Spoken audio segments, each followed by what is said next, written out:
Yeah,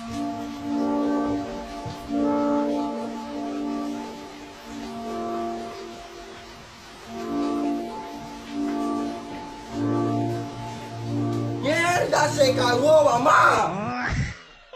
Welcome to India's Why Haven't You Pooped in 3 Days district. Today, the boss is making your favorite dessert, ice cream. Before you eat it, the ice cream spins in the bucket. After you eat it, you spin in the bathroom. Early in the morning, the boss arrives with a fresh bucket of milk. So fresh, in fact, you can practically see the grass the cow hasn't finished digesting yet. You might think that's unhygienic. That only proves you don't understand the science. Hot milk can sterilize itself, and it can sterilize yesterday's leftover ice cream too. So where exactly is the hygiene problem? After mixing everything thoroughly, the bucket is sealed. Next, the boss adds a little sand to the Ganges ice because today's ice is looking a little too clean for his taste. Then he takes out a well-seasoned family heirloom bowl and mixes up a batch of masala-colored syrup, partly because he wants to sneak in some Ganges water, and partly because in India, anything without masala simply has no future. After mixing the coloring into the milk, the boss unveils his treasured stash of ancient Ganges ice, carefully preserved beneath a burlap sack since 1992. The moment his hand touches it, he briefly questions all his life decisions and immediately checks whether his fingers still work. Honestly, Indian chef should qualify as a high-risk occupation. Next, the slightly questionable block of Ganges ice is chopped into smaller pieces. Welcome to India's whether you like it or not, you're gonna poop district. Today's owner is a legendary man. They say his lemonade isn't just great for customers, it's also incredibly effective as fish bait. The only problem is, it smells so unbelievably awful that he has no choice but to set up shop beside an open sewer. That way, people blame the smell on the drain instead of the lemonade. Next, he pulls out a block of Ganges ice wrapped in an old bed sheet. The ice already looks spotless, but being the clean freak he is, he gives it one more rinse with fresh Ganges water. Then he stirs the lemonade with his custom-made ladle until it turns perfectly cloudy. Next comes a scoop of fresh cow dung paste. A drink this powerful deserves the blessing of the sacred cow. The owner follows it up with a generous helping of masala. Some people might wonder, masala in lemonade? Don't worry, the owner's been selling this drink for decades and he's still perfectly fine. That has to count for something. Although, once the laundry detergent goes in, all bets are off. Finally, it's time to rinse the legendary 10,000-person cup, also known as a cup whose previous users collectively number around 10,000. Believe it or not, that bucket looks even dirtier than a trash can. But that's actually intentional. There's an old saying, what doesn't kill you makes you stronger. Well, the owner has already pushed dirty to its